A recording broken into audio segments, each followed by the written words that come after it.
Thank you so much, Mr. President. Turbocharging the Sustainable Development Goals requires a much stronger commitment to implementation through laws and budgets, which is where parliaments come in. With 180 member parliaments, the IPU is fully supportive of the reforms of the global financial architecture that are mentioned in the Pact for the Future. In this brief intervention, I want to add my own spin to what is a complex web of interconnected issues. With global GDP of over $100 trillion, our problem is not so much about the total volume of resources for development, but of their distribution.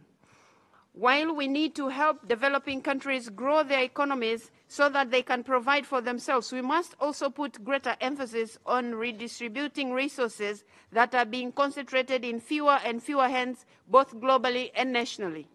First and foremost, we need to improve tax collection so that it is more progressive, taking more from those who can afford to pay more.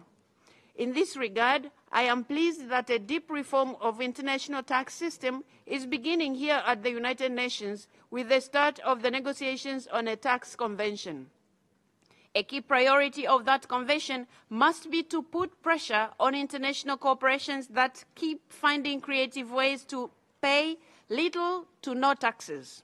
Bringing in more revenue in developing countries will free up more capital for multilateral financial institutions for badly needed debt relief and for more aid to help Global South and the SDGs in general. Cutting harmful fossil fuel subsidies will by itself free up hundreds of billions of dollars each year.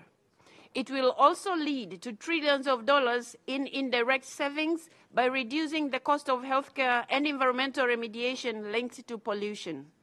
In developing countries, revenue collection has improved in recent years, but there is still some way to go to combat tax evasion, corruption, and illicit flows. Aid in all its forms must be made way more effective. We must stop the practice of diverting aid from social spending and infrastructure to climate projects or humanitarian support, for which additional resources need to be found. Scaling up aid to the commitment of 1.7% of GDP will double current flows and make a significant difference all by itself. Last but not least, exploding military budgets need to be brought into line. The expenditure of over $2 trillion in the war machine is not just disproportionate to our security needs, but a clear signal that we have our priorities wrong. Thank you, Mr. Chair. Thank you, representative of the Inter-Parliamentary Union.